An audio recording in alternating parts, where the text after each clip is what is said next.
নমস্কার, ভক্তি আলো ইউটিউব চ্যানেলে শ্রীমদ্ ভাগবত মহাপুরাণের ধারাবাহিক পর্বে আপনাকে স্বাগত জানাই। আজকের পর্ব মহারাজ পৃথু কর্তৃক শত অশ্বমেধ যজ্ঞের অনুষ্ঠান। চ্যানেলে যারা নতুন তাদের অনুরোধ জানাবো চ্যানেলটি সাবস্ক্রাইব করে শ্রীমদ্ ভাগবত মহাপুরাণের ধারাবাহিক পর্বগুলি শ্রবণ করুন। আসুন আজকের পর্ব শুরু করি মহারাজ পৃথু কর্তৃক শত অশ্বমেধ যজ্ঞের অনুষ্ঠান। মৈত্রেয় বললেন, বিদুর, ভগবান মনুর ব্রহ্মাবর্ত ক্ষেত্র, যেখানে সরস্বতী নদী পূর্বমুখে প্রবাহিতা, সেই স্থানে মহারাজ পৃথু শত অশ্বমেধ যজ্ঞের জন্য দীক্ষিত হলেন।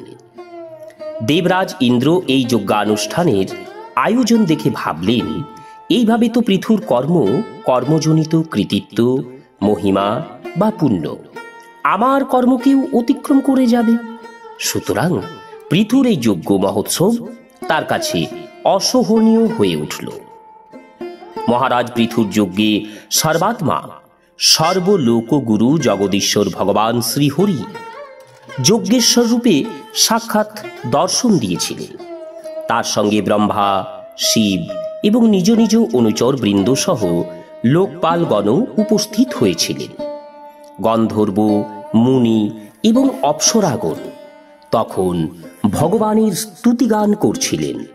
সিদ্ধ, বিদ্যাধর, দ্বৈত, দানব, যক্ষ, সুনন্দ, নন্দ প্রমুখ ভগবানের পার্শ্বদ প্রধান এবং যারা সর্বদাই ভগবানের সেবার নিমিত্ত উৎসুক, সেই কপিল, নারদ, দত্তাত্রেয় এবং সনকাদি যোগেশ্বরগণ, এরাও সকলে শ্রীহরির অনুসারী হয়ে সেই যজ্ঞে আগমন করেছিলেন।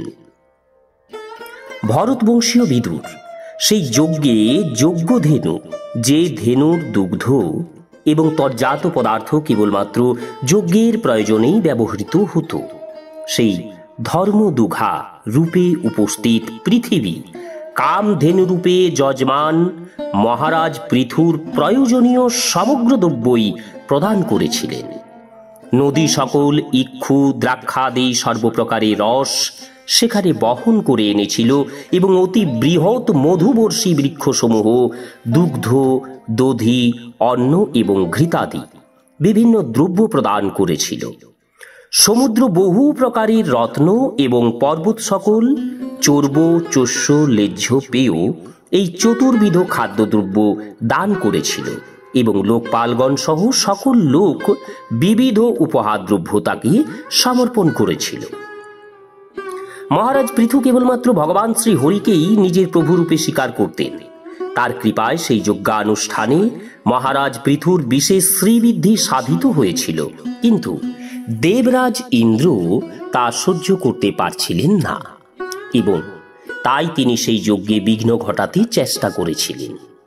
মহারাজ পৃথু যখন অন্তিম অর্থাৎ শততম যজ্ঞটির দ্বারা ভগবান যজ্ঞেশ্বরের আরাধনা করছিলেন, তখন ইন্দ্র ঈর্ষাবশে গুপ্তরূপে তার যজ্ঞের অশ্বটিকে হরণ করলেন, যার দ্বারা অধর্মেও ধর্মের ভ্রম উৎপন্ন হয়।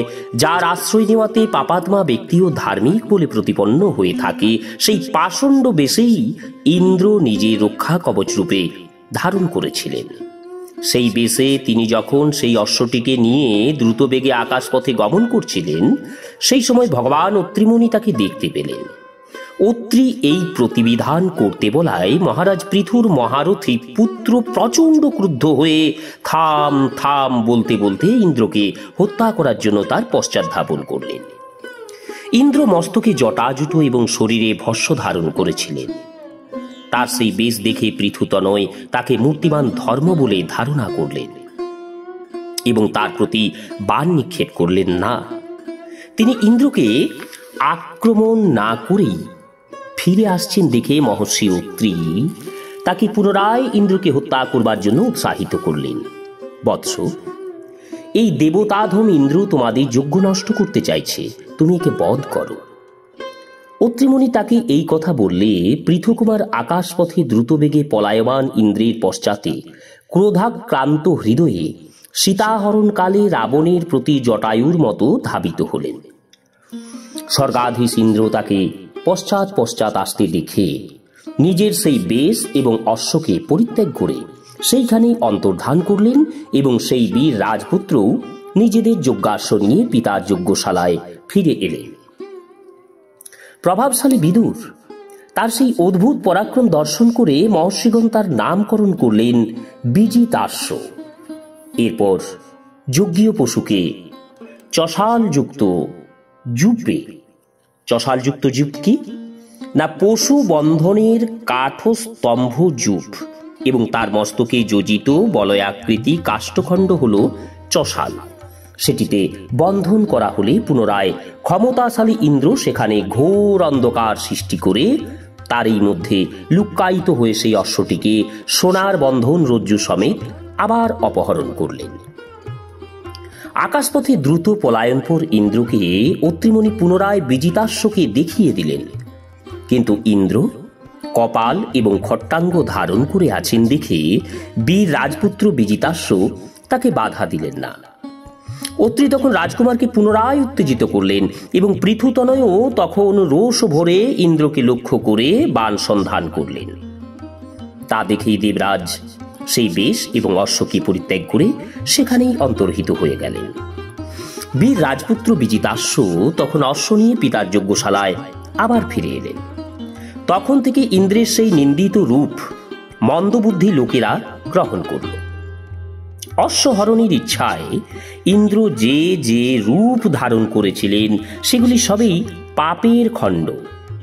ষণ্ড হওয়ায় সেগুলিকে পাখণ্ড বা পাষণ্ড বলা হয়। এক্ষেত্রে খণ্ড অথবা ষণ্ড শব্দ চিহ্নবাচক। এইভাবে বৈন পৃথুর যজ্ঞ নষ্ট করবার ইচ্ছায় তার যজ্ঞীয় অশ্বহরণকালে ইন্দ্র যেগুলি গ্রহণ এবং পরিত্যাগ করেছিলেন সেই সব নগ্ন, রক্তাম্বর তথা কাপালিক প্রভৃতি পাখণ্ড বা পাষণ্ড পূর্ণ আচারে মানুষের বৃদ্ধি প্রায় মোহিত হয়ে যায়, কারণ এইসব নাস্তিক মত আপাত রমণীয় এবং বাক বিস্তারে বিশেষ পটু। প্রকৃতপক্ষে অবশ্য এগুলি উপধর্ম মাত্র। মানুষ ভ্রমের বশে এগুলিকে ধর্ম বলে মেনে নিয়ে এদের প্রতি আসক্ত হয়। অনন্তর মহাপরাক্রমশালী মহারাজ পৃথু ইন্দ্রের এই অসৎ আচরণের কথা জানতে পেরে অত্যন্ত ক্রুদ্ধ হলেন। তিনি নিজের ধনু উদ্যত করে তাকে বাণ আরোপণ করলেন। ক্রোধাবেশে তার মূর্তি তখন এমন ভয়াল রূপ ধারণ করল যে তার প্রতি দৃষ্টিপাত করাও প্রায় অসম্ভব হয়ে উঠল। ঋত্বিকগণ যখন দেখলেন যে অসহ্য পরাক্রমশালী মহারাজ পৃথু ইন্দ্রকে বধ করতে প্রস্তুত হয়েছেন, তখন তারা তাকে নিবৃত্ত করতে প্রয়াসী হয়ে বলতে লাগলেন, মহারাজ, আপনি অত্যন্ত বিচক্ষণ ব্যক্তি, সুতরাং একথা আপনার অজ্ঞাত নয় যে যজ্ঞে দীক্ষিত হওয়ার পর কেবলমাত্র শাস্ত্রবিহিত যজ্ঞ পশু ভিন্ন অন্য কাউকে বধ করা উচিত নয়। আপনার যজ্ঞে বিঘ্ন উৎপাদনকারী শত্রু ইন্দ্র তো আপনার যশের প্রভাবেই ঈর্ষায় জীর্ণ হয়ে সমস্ত তেজ এবং দীপ্তি হারিয়ে ফেলেছে। আমরা অমোঘ আবাহন মন্ত্রের দ্বারা তাকে এখানে আহ্বান করে আনছি, তাকে বলপূর্বক অগ্নিতে আহুতি দিয়ে দিচ্ছি। বিদুর যজমান মহারাজ পৃথুকে এই কথা বলে তার ঋত্বিকগণ রোষ ভরে ইন্দ্রকে আবাহন করলেন। তারা হস্তে শ্রুক অর্থাৎ আহুতি প্রদানের উপযোগী যজ্ঞীয় পাত্র গ্রহণ করে আহুতি দিতে উদ্যত হয়েছেন। এমন সময় স্বয়ং ব্রহ্মা তাদের সমীপে উপস্থিত হয়ে বাধা দিলেন। তিনি বললেন, ঋত্বিকগণ, ইন্দ্রকে বধ করা তোমাদের উচিত নয়। ইন্দ্র নিজেও তো যজ্ঞ নামে অভিহিত হয়। সেই ভগবানের এই মূর্তি। তোমরা যজ্ঞ দ্বারা যে দেবতাদের আরাধনা করছো তারাও তো সকলে ইন্দ্রেরই অঙ্গ, অথচ তোমরা সেই যজ্ঞের সাহায্যে ইন্দ্রকে বধ করতে ইচ্ছুক হয়েছ। পৃথুর এই যজ্ঞানুষ্ঠানে বিঘ্ন সৃষ্টি করতে গিয়ে ইন্দ্র যেসব পাখণ্ড বা পাষণ্ড মতবাদের বিস্তার ঘটিয়েছে তা ধর্মের পক্ষে অত্যন্ত ক্ষতিকর হয়ে দাঁড়াবে। তোমরা এই বিষয়ে মনোযোগ দাও। এখন তার সঙ্গে বেশি বিরোধ করো না, নতুবা সে আরো পাখণ্ড বা পাষণ্ড মার্গের মতবাদের প্রচার করতে থাকবে। মহারাজ পৃথুর কীর্তি কৃতিত্ব এমনিতেই বিপুল এবং ব্যাপক। তার না হয় 100-র চেয়ে একটি কম অর্থাৎ 99টি যজ্ঞই থাকুক। তারপর তিনি রাজর্ষি পৃথুকে বললেন, রাজন, আপনি মুখ্য ধর্মজ্ঞ, আপনার এই যজ্ঞানুষ্ঠানের কোনো প্রয়োজন নেই। আপনার মঙ্গল হোক। আপনি এবং ইন্দ্র দুজনেই পবিত্র কীর্তি ভগবান শ্রী হরির মূর্তি, সুতরাং আপনার স্বরূপভূত ইন্দ্রের প্রতি আপনার কুপিত হওয়া উচিত নয়। আপনার যজ্ঞ নির্বিঘ্নে সমাপ্ত হতে পারল না বলে আপনি চিন্তিত হবেন না। আমার অনুরোধের মর্যাদা রাখুন।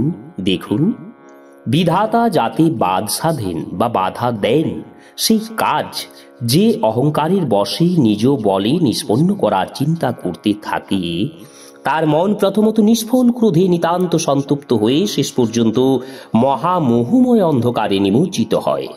সুতরাং আপনি এই যজ্ঞানুষ্ঠান থেকে বিরত হন। ইতিমধ্যেই ইন্দ্র যেসব পাখণ্ডাচার প্রবর্তন করেছে, তার ফলে ধর্ম বিপন্ন হচ্ছে। দেবতারা অত্যন্ত দুরাগ্রহশালী হয়ে থাকে। সুতরাং ইন্দ্রের সুমতির অপেক্ষায় না থেকে আপনি যজ্ঞ বন্ধ করুন। দেখুন যে ইন্দ্র আপনার যজ্ঞদ্রোহী এবং অশ্বহরণকারী তারই রচিত এইসব আপাত মনোহর পাখণ্ড মতের প্রতি আকৃষ্ট হয়ে সাধারণ মানুষ সেদিকেই চলে যাচ্ছে। হে বৈন, আপনি সাক্ষাৎ বিষ্ণুর অংশ। বেনের দুরাচারে যে ধর্ম লুপ্ত হতে বসেছিল, মানুষের সেই সময়োচিত যুগোপযোগী ধর্মের রক্ষার জন্যই সম্প্রতি তার দেহ থেকে আপনি অবতীর্ণ হয়েছেন। সুতরাং হে প্রজাপালক, আপনার এই অবতারের উদ্দেশ্যে তথা বিশ্বের কল্যাণের কথা চিন্তা করে আপনি ভৃগু প্রভৃতি বিশ্বস্রষ্টা মুনীশ্বরগণের সংকল্প পূর্ণ করুন। এই ভয়ঙ্কর পাখণ্ড পথ, ভোগবাদী নাস্তিক মতবাদ রূপ ইন্দ্রমায়া সর্বপ্রকার অধর্মের জননী, প্রভাবশালী মহারাজ, আপনি একে ধ্বংস করুন।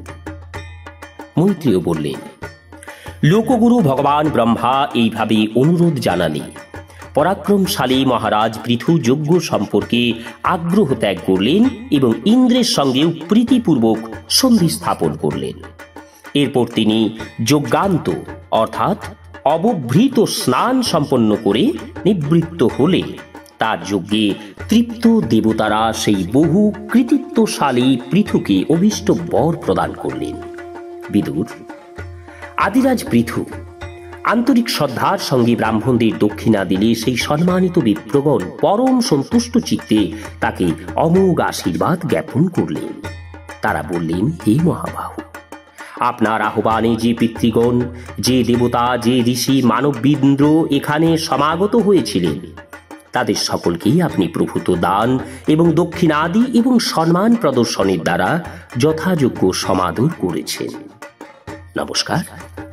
আজকের পর্ব এখানেই শেষ করছি। আগামী পর্ব পৃথুর যজ্ঞশালায় ভগবান বিষ্ণুর আবির্ভাব।